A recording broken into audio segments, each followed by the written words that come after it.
शुभ नवरात्रि। नवरात्रि में चौथे दिन देवी को कूष्मांडा के रूप में पूजा जाता है। अपनी मंद हल्की हंसी के द्वारा अंड यानी ब्रह्मांड को उत्पन्न करने के कारण इस देवी को कूष्मांडा के नाम से जाना जाता है। जब सृष्टि नहीं थी, चारों तरफ अंधकार ही अंधकार था, तब इस देवी ने अपनी इष्ट हास्य से ब्रह्मांड की रचना की थी। इसीलिए इसे सृष्टि की आदि स्वरूपा या आदि शक्ति भी कहा गया है।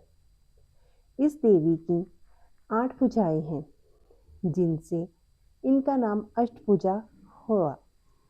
इनके 7 हाथों में क्रमश कमंडल, धनुष, बाण, कमल, पुष्प, अमृतपूर्ण कलश, चक्र तथा गदा है।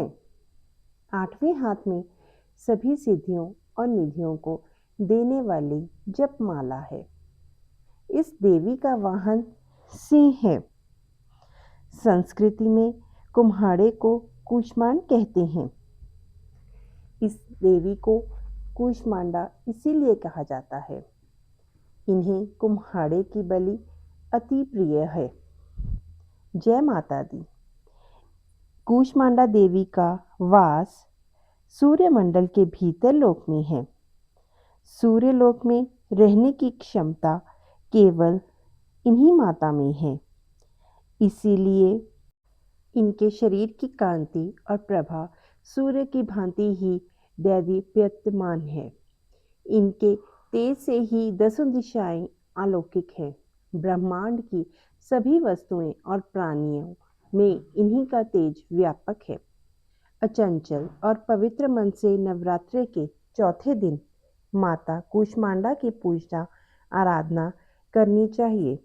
इससे भक्तों के रोगों और शोकों का नाश होता है तथा उसे आयु, यश, बल और आरोग्य प्राप्त होता है। माता कूष्मांडा अतुल्य सेवा और भक्ति से ही प्रसन्न होकर आशीर्वाद देती हैं। सच्चे मन से पूजा करने वाले को सुगमता से परम पद प्राप्त होता है। विधि विधान से पूजा करने पर भक्त को कम समय में ही कृपा का सूक्ष्म भाव अनुभव होने लगता है। माता कूष्मांडा देवी गौर वर्ण की ही हैं, यानी इनका रंग चांदी की तरह चमकीला है। माता पार्वती यानी गौरी का ही एक रूप होने से देवी कूष्मांडा का ऐसा स्वरूप है। जय माता दी।